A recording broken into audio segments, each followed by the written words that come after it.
Всем привет, друзья! Канал Бизнес по-казахски. Давно не виделись, давно не снимал разные видео. Очень занят, занимаюсь же бизнесом также. Мы наш накебаб трансформировали под кеттеринг. Сейчас у нас еда на вынос. Что могу еще сказать? Ну, приятно отзывы слышать от подписчиков. Многие подписчики говорят, что благодаря моим видео они открыли свой магазин продуктовый, рады, счастливы. Что могу сказать? Ну, говорят, что бизнес по-казахски становится классикой для начала бизнеса, вот прям самого то. Также хочу порекомендовать, есть канал «Какой бизнес на вкус», ведет его Андрей.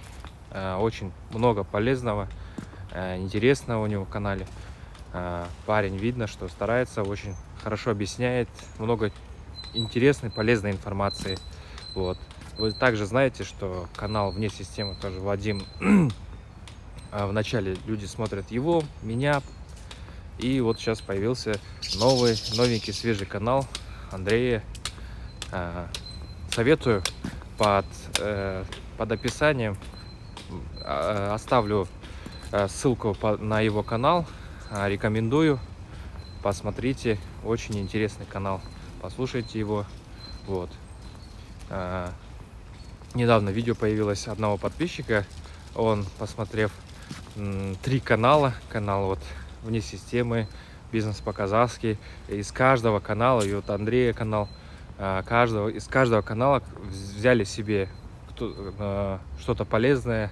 Говорят, что от меня была мотивация, от Андрея, ну там бизнес-план, от «Вне системы» еще что-то там. Так что очень приятно. Смотрите мой канал. Буду стараться снимать видео. Просто сейчас очень трудоемкая работа проводится каждый день. Вот. 5 дней в неделю работаем официально. Ну, то есть наши работники. Мы, конечно же, по 20 часов пашем. Не высыпаемся. У нас производство. Но, тем не менее, это по кайфу. Бизнес — это как наркотик. Вот. Ну, что могу сказать? Всем спасибо, всем пока. Оставайтесь со мной.